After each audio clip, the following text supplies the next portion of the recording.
לכם שאני קוטע אתכם באמצע. מה?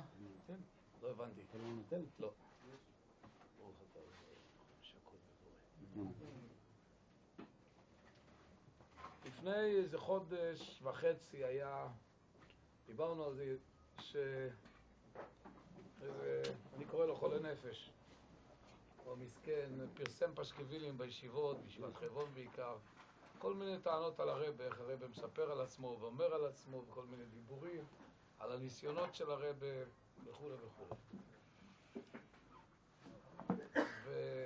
והיום קצת קראתי שיחות הר"ן, התעוררתי לזה לפני כמה ימים, אבל בעיקר היום שקראתי קצת שיחות פשוטות, לא דברים חריפים, דברים פשוטים בחיי מרן, מה שהרב מדבר על עצמו ועל התורות שלו.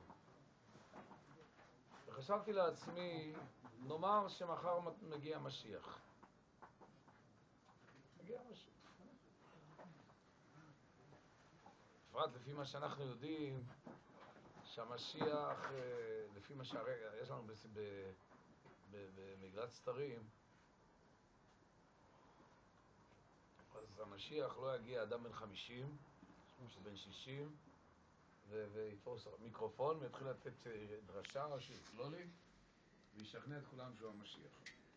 מה שהרבי סיפר, זה כמו שחז"ל אומרים, כמו שהגלות הייתה כמעה, כך גאולתם של ישראל תהיה כמעה. מה אומרת בברוכס, שרבי יוחנן היה במערה, בא לבקר את רבי אליעזר בן בדד. קיצור, כולם מכירים את הסיפור, ואז רבי יוחנן הרים את השרוול ונהיה אור במערה, הוא ראה את רבי אליעזר בן בדד בוכה, הוא שואל אותו למה אתה בוכה, בגלל האיסורים? לא. בגלל העניות? לא. בגלל התורה? לא. אני בוכה על האישופא דבעלה בהר, אני בוכה על היופי שלך רבי יוחנן שאמור להיבלות באפר. והמהרש"א על המקום שואל, שום דבר לא הטריד אותו, רק זה הבעיה שלו על היופי של רבי יוחנן שיכנס לאפר. אומר המהרש"א שרבי יוחנן הוא היה אחרוני האנשים היפים שהיו בירושלים בזמן שבית המקדש היה קיים. היופי של בית המקדש, מי שהרבא קורא לזה יפה נוף משוש כל הארץ, הקרין על האנשים את היופי הלא נורמלי שהיו לילדי ירושלים, אנשי ירושלים. ורבי יוחנן אמר על עצמו, אני מאחרוני היפים שנשארו בירושלים. אז הרבה דברים נעשו כשנהיה החורבן, הרבה דברים איבדנו. אחד הדברים שאיבדנו זה היופי. רבי יוחנן אומר, אני האחרון של היפים של ירושלים. הגמרא אומרת על היופי של רבי יוחנן, רבבה, רבי יוחנן, רבי יוחנן כמו זה וזה כמו זה, עד יעקב אבינו, עד אדם הראשון. אז כשרבי יוחנן ייכנס לאדמה, תהיה חותמת על החורבן. זהו. אז כתוב בספרים שמחושך לאור או מאור לחושך לא עוברים בבת אחת. האור מתחיל לחלש, פחות טוב, כמו שנהיה לילה, עד שנהיה חושך מוחלט. כך גם הגאולה היא לא תהיה בבת אחת, אנשים יסתנוורו אם זה יבוא במכה אחת. אפילו אחישנה גם כן צריך איזה קצת שלבי הסתגלות.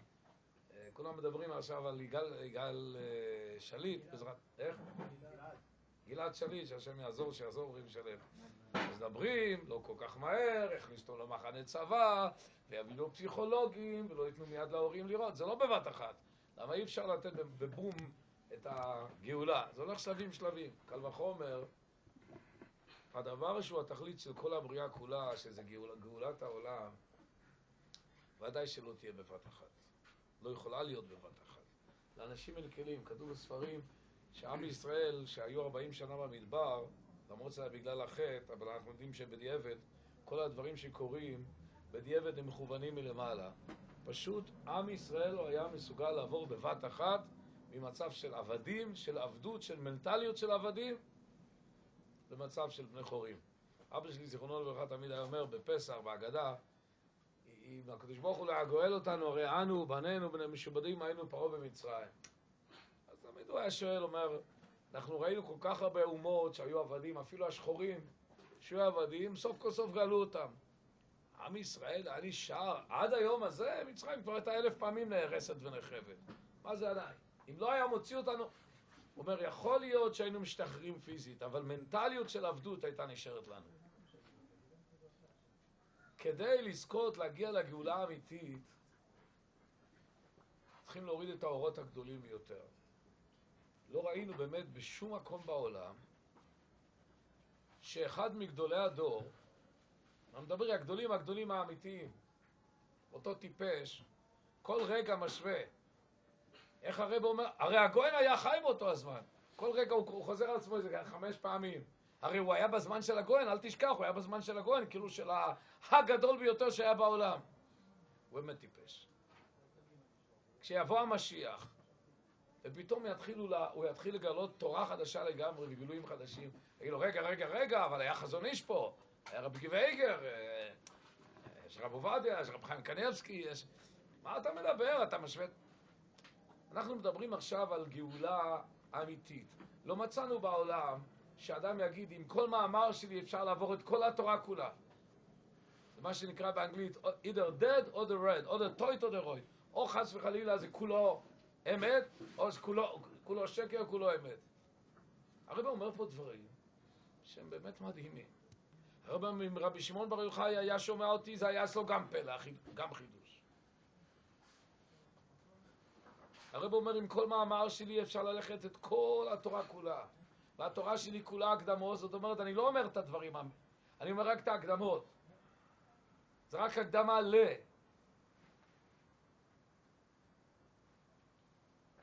מאידך, אנחנו רואים את ההתקרבות העצומה של האח ורע בכל העולם. כשאנחנו התקרבנו לפני 40-50 שנה, כולם הכירו את כולם. יכלו לשבת בכל כנס של יורצייט של הרב, היה פחות בחורים צעירים מה שיש פה עכשיו. בסוכה של המרכזית במאה שערים שישב הרב לוי יצחק, הרב חיים, הרב אלחונון, הרב יחיאל, הרב שלייב, הרב זינפטר וכל הגדולים, היה פחות בחורים מה שיושבים פה עכשיו בסוכה. זה הייתה כל החסידות, וזה מדובר לפני 45 שנה בסך הכל. קפיצה של עשרות אלפים בבת אחת, אומרת דרשני. איך זה פתאום כזאת כמות של אנשים מתקרבת? אז נכון שבהתחלה מתקרבים אנשים הפשוטים יותר. הרב אמר, אני חשבתי שאני אעביר את הדבר שלי עם החסידים, אני רואה שאני אעביר את זה עם בעל הבתים. עם אנשים הפשוטים. הם הראשונים שתופסים את היסודות של הרב, את הסודות של הרב, את העצות של הרב. ולא שהם חודרים לעומקים העצומים, אלא שגם הלמדנים עוד רחוקים לחדור לעומקים הגדולים. אבל זה רק מראה לנו דבר אחד. אף אחד לא יכול להגיד מתי תהיה הגאולה. כל נביאי השקר שנותנים תאריכים וכו', זה סתם סיפורי מעשיות. אני זוכר, בשנת תשל"ו, כמעט 35 שנה ויותר, אז כולם אמרו בשם הקומרנר, שהוא אמר, אם משיח לא יבוא בשנת תשל"ו, שישרפו את הספרים שלו. אמר רב שמואל שפירא, אם לא משום כבודו של הקומרנר, הייתי שורף את הספרים שלו, הייתי נשבע שהוא לא יבוא בשנה הזאת. כי הרב אמר בשנה שאומרים, הוא לא יבוא. דיברו תשכ"ח, תשכח ימיני. דיברו תש"ל, באחרית הימים. אחרית הימים תשכ"ח. לא בא בתשכ"ח, אז אמרו באחרית הימים, צריך להוסיף את הבית. אז זה יהיה תש"ל. טוב, אז שנה כבר התחילו יש כבר כל מיני דרשות. תשחסד, עין בית, כל מיני סיפורים. אני לא רוצה להישבע שהוא לא יבוא השנה. בגלל שעוד אף אחד לא דיבר את זה בצורה כל כך ברורה, כמו שכל שנה. אבל מה שאנחנו כן יכולים להגיד, שאנחנו רואים שכשהרבא חודר לכל המקומות שבעולם, לכל כך הרבה מדינות, וכל כך הרבה אנשים, וגם אצלנו, ברוך השם, סוף כל סוף, יש לאנשים עסק עם הספרים של הרבא, בצורה שלא הייתה. אני מדבר על אנשים שלנו, לא מדבר שם על אנשים זרים. פתאום יצאו מסות של ספרים על הליקוטי מוהר"ן. לא היה מעולם. ליקוטי מרן שוטנשטיין, ליקוטי מרן של רב חיים מנחם קרמר בעברית ואנגלית, עד כזה וגם זה. לצערי, אני אומר לצערי, אני שמח מאוד על מה שקורה, לצערי, עוד לא יצא הספר שהייתי מייחל שיצא. על כל תורה ותורה, מהי הטכניקה של כל תורה ותורה? כולם מבארים ככה ומראים כמה שהרבא צודק. כתוב גם בזוהר וכתוב גם בכתבי אריז"ל וכתוב גם במדרשים. הרבא לא צריך הסכמות. אני מחכה שיקום האדם, שיקום הגוף, שיטרח בכל תורה ותורה את מה שהרבא אמר, אני רוצה שתלכו עמי בתורה. למשל,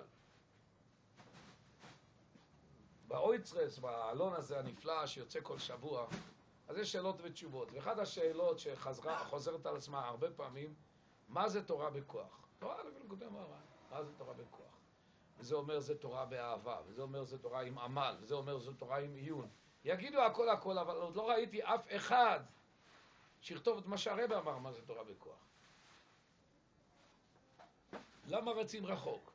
ניקח ליקוטי מוהר"ן, וניקח את מה שהרבא אומר, בגלל שכל מה שהרבא רוצה הוא אמר בתורה שלו. אמר לי את זה רב יוסף ספינר, מקובל גדול, שמגדולי המומחים בעולם לתורת הרמח"ל, הוא הידר את כל את הרמח"ל, הוא יכול לשבת את התורה של הרבא 15 שעות ביום, 3 חודשים, כך הוא אמר לי מפורש. אז הוא אומר לי, הרבא אמר בדיוק את כל מה שהוא רוצה בכל תורה. וכשרצים לתורות אחרות זה פשוט בורחים ממציאת היעלום. אז ניקח תורה א' כדוגמה, אשרי, וזה פירוש, אשרי תמימי דרך ההולכים בתורת השם. אומר רבי, אשרי תמימי דרך, אשרי לשון שור, לשון להסתכל. אם אתה רוצה להסתכל בשכל של כל דבר שזה תמימי דרך, שזה יעקב שהוא השכל, איך תוכל לזכות לזה? על ידי ההולכים בתורת השם, היינו על ידי לימוד תורה בכוח. עכשיו ניקח רוורס, תורה בכוח, זה הולכים בתורת השם. מה זה תורה בכוח? על ידי ההולכים בתורת השם, היינו על ידי שילמד תורה בכוח. אז מה זה תורה בכוח? ההולכים בתורת השם. אברהם נחמיס אמר 2 מילים, תורה בכוח פירושו גי מתתר, ללכת עם תורה. זהו, זה כתוב בתורה א'. אחד הבא, הרב אומר, הילד האביב היה את חן, את היעלת חן הרב אומר, מלאכן אני לא יודע. ואת הילד האביב הרב הרי לא מבאר, אז למה הוא הביא את החלק קטע הזה של הפסוק, שהוא לא רלוונטי לכאורה לתורה א', כדי להגיד לך שהעיקר התורה, מתי זה יעלת חן, שהתורה מלאכן אני לא יודע, אם אתה לומד את התורה עם הילד האביב, אבל הרב לא מזכיר מילה אחת בכל התורה הזאת. יש לך קושיה למה הוא הביא את החטא הראשון? אולי שיגרא דמשנה. אבל בגלל זה אתה רוצה להגיד פשט של מה שהרבא לא אמר, בגלל שזה נראה לך. תסתכל מה הרבא אמר. וככה זה תורה. אמרתי לכם תורה ב'. דע כי עיקר גזון שהמשיח היא התפילה, שהוא החותם. וראיתי פלפול של אחד מחשוביין של שלומנו זיכרונו לברכה, אם זה העיקר, אז מה התפל? אז מה, העיקר זה התפילה, והתפל זה M16. זה הכלי נשק. למה דוד המלך גם נלחם, ומשה רבנו גם לחם עם רוג, עם חתך אותו יעקב, ונו גם לחם, ודוד אומר לא בחרבי את כך וכך, אבל אני משתתל עם יום. אנחנו יודעים שהרבא אמר, משיח יכבוש את העולם, און כן שוס פולבר, בלי שום יריית חומר נפץ. הקומוניזם נפל בלי יריית כדור אחד. אז המשיח לא יכול לכבוש את העולם בלי כדור. אז מה זה חותם? אז מתחילים לפלפל. חותם גימטריה סג, וסג זה מילוי של שם הבינה. הרב מדבר על תפילה כזאת וכזאת. מה זה יעזור לנו כדי לעשות עכשיו תרגילים עם תורה ב'? זה לא יעזור לנו שום דבר. בוא נסתכל בתורה ב' עצמה, מה הרב אומר מה זה חותם. הרב אומר, בסיים את התורה, וכל התורה שאדם לומד לשמור ולעשות, כל האותיות של התורה הם נשמות, הם העשבים שגדלים על הגב של אותו הדג על הצדיק, הם אלה שבאים לצדיק, והם מחיים את התורה בבחינת טיבור, והתורה מלבישה אותה, התפילה מלבישה את התורה הזאת, את העשבים האלה, בבחינת מים נוקבים, השתוקקות וכו'. וברב נוסף אומר מפורש, ועל כן, לדחות נחלות הלכה ד'. אם אתה לומד את התורה, כל תורה שלא תהיה, ואתה מתפלל אחרי זה, בלי שיש קשר בין התורה והתפילה, כבר קיימת את העצה של לעשות מתורות תפילות, אפילו שזה לא ממש. אם אתה זוכה ללמוד את התורה ולעשות ממנה תפילות, אז ודאי שאתה זוכה לקיים את ההצעה של הרבא שכתובה בתורה ב', שאתה מחבר בין תורה ותפילה, ולכן הרבא בסוף התורה מביא לך את העניין של כל התורה שאדם לומד לשמור ולעשות. אלה הם הנשמות. מה עושות הנשמות? הנשימות הן נושמות. זה חותם. דע כי עיקר לזונו של משיח התפילה שהוא מבחינת חותם. מה זה חותם? חותם זה דבר שהוא נושם. זה נקרא תפילה שהיא כל הזמן מוטענת, ריצ'ארג', כל הזמן היא מקבלת הטענה מהתורה. ורב נוס כותב את זה מפורש בליקוטי ההלכות שזה, צריכים ללכת רחוק, לזוהר לשם. בואו נראה מה העצה שהרבא אמר. זה לכן החיבור של י"ט וענון? מה זה? זה תורה א', תורה ב'. מה שאני רוצה לומר, לא חס וחלילה, אני בא לקטריג, אני אומר, אני מחכה לרגע, אני מרגיש שהתורות של הרבי זה באמת התחלת הגאולה. אני לא מרגיש, לא צריך את ההרגשה שלי. זאת אומרת, אם אנחנו מדברים על התקרבות הגאולה, זה כשאנשים יתחילו לחפור בתורות של הרבי. מהי העצה לעובדא ולמעשה? כולם מכירים את העצה של נקודה טובה, והתבודדות, ושמחה, ומילתא דשטותא, ויש אלופים בזה. זאת לא הרבי שלו, רב נוס כותב ככה, ראיתי היום בשיחות הרע, שהאריזל, הרב אמר בוא תראה נפלאות הדרכים של הקדוש ברוך הוא. הקדוש ברוך הוא אמר, האריזל אמר שכל מה שהוא בא לעולם היה בשביל רב חיים ויטל, בשביל נשמת רב חיים ויטל. והוא גילה לו סוד אחד, שהוא אמר לו אל תלחץ אותי, שם כתוב בכוונות ספירת העומר, שזה בעניין הזנב של הנחש וכו', קשור לספירת העומר. אומר לו, אל תלחץ אותי, למרות שהוא רצה, והוא לחץ אותו, בגלל שהוא ידע שהאריזל רוצה, ואז האריזל שומע עורב, שם מקרקר, ואז הוא אומר לו, האריזל אומר, ברוך דיין אמת, נפטר הילד. ולמה נפטר לו הילד? בגלל שהוא גילה סוד שהיה עליו קטרוג, למה שהוא גילה את זה? למרות שהוא אומר, כל מה שבאתי לעולם היה כדי לגלות לאריזל. אומר הרבי, ואני שגיליתי כל כך הרבה דברים, זה פלא שעובר עליי מה שעובר עליי, אומר הרבי. זה פלא שהוא איבד את שלו, הוא אומר את זה על שלום אפרים, שהוא איבד את הילד, ואיבד את הילד יעקב, ואיבד בת פייגה, ואיבד עוד בת שאנחנו לא יודעים, שני בנים ושתי בנות הרבי איבד. למה? בגלל שהוא גילה כל כך הרבה סודות, הרי כל תורה של הרבי, זה סודות עצמות. אנחנו לא יכולים לתבוע אנשים שלא מכירים את התורות של הרבי, שפתאום השתכנעו שהרבי גדול יותר מפלוני אלמוני. כמו שהרבי אומר מפורש, אני לא מבין מה אתם רוצים, מה אנחנו מתפלים, אל תביא לניסיון, אם אני חס וחלילה אהיה משוגע, אני לא אעמוד בניסיון, אם אני אהיה נורמלי, אני אעמוד בניסיון. הרבי כותב את זה מפורש, בביר הליקוטים, בתורה כ"ז, כדאי להסתכל שם בפנים. שהוא כותב שרבינו כלול מנשמות משה רבינו ורבי עקיבא, שאמר מתי יבוא לידי ואקיימנו. רבי עקיבא רצה שהקדוש ברוך הוא ינסה אותו, שיסרקו את בשרו מעסקות שברזל והוא יקבל זה עם חיוך. אז מה אתה בא בטענות על רבינו שהוא אמר שהוא כאילו יותר גדול מדוד המלך, שדוד המלך אומר שהוא מתחרט על זה שהקדוש ברוך הוא אמר לו אל תבקש ניסיון. איך? חסיד לי. איך? כי חסיד לי. כן, אבל יש לו פסוק. איך?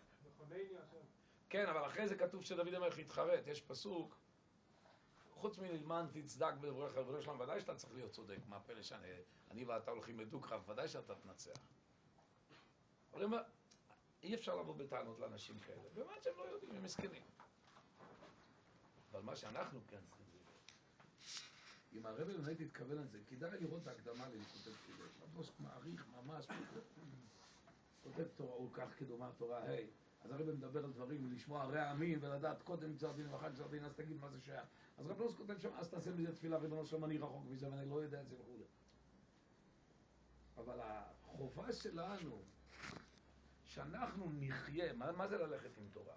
זה ללמוד את התורה ישר והפוך, לטחון אותה. היה לי חברותא בארצות הברית, אברך צעיר, בנם של קדושים, מצאצאי השינבר והצנזר וכו'. אז הוא אומר לי, אני לא לומד בעל פה. אבל עם כל כך הרבה, אני חוזר על זה וחוזר, אני הולך ברחוב, זה כבר קופץ לי ככה, המילים קופצות לי בראש, כבר אוטומטית. ברוב שהוא תוכן את המילים, אז מה הרבי מתכוון? להסתכל בשיחה של כל דבר, אז מה הרבי אומר? הוא הולך עם המילים, הוא אומר, אני הולך ברחוב, וזה מה שאני רואה. אני לא רואה את הרחוב. זאת אומרת, צריך להגיע למצב שאני הולך עם התורה הכוונה, הולך הכוונה, אני חי עם זה. אדם מת, או אדם שנעצר. גוי, הוא עומד. אבא שלי תמיד היה אומר, זיכרונו לברכה, ויך הרב שם בבלעם, כי הולכו, ממתי נהיית הולך? אתה אוהמת, יהודי הולך. ללכת עם תורה רבו מפורש. וזה, ההולכים בתורת השם, היו תורה בכוח. אז מה זה ההולכים בתורת השם? זה תורה בכוח. הכוונה היא אצלי במצב של בכוח, בגלל שעוד לא הגעתי לי בפועל. אני כל הזמן נמצא במצב שאני רוצה לדעת, אני עוד לא יודע. אז מה הרבי מתכוון? ועל כל מילה אפשר לשאול מה הרבי מתכוון. וזה דברים אינסופיים. בקיצור, זכינו ברוך השם, ונקווה שכל עם ישראל יזכה. אני מאמין שזה יקרה, יש לי הרגשה שאם מ-250 איש בשנת תשנ"ט, מ"ט, זה קפץ ל-40-50 אלף איש, לא ספרנו, כמעט איבדנו את האפשרות לזכור. אם זה הגיע לכאלה ממדים עצומים, אני זוכר שאני התקרבתי ודיברתי עם רב ציון אפטר, אז אבא שלי מסתכל ואומר לי, עם השנור הזה אתה מדבר? מה אתה מדבר איתו עם השנור הזה בכלל? עם הטויטרסידים האלה, עם ה... מה אתה... היה ברור שחסידות הזה אדם מסכן, נראה. היום, בלי עין הרע, כל כך הרבה אנשים רוצים לנצח של הרב. זה לא להאמין מה שקורה. אנשים ידועים, מפורסמים. למה לא אמרת לי, גם אני הייתי נוסע, גם אני הייתי מצטרף, אוי חבל, מדי מאוחר. אנשים רוצים כל כך הרבה ישראל.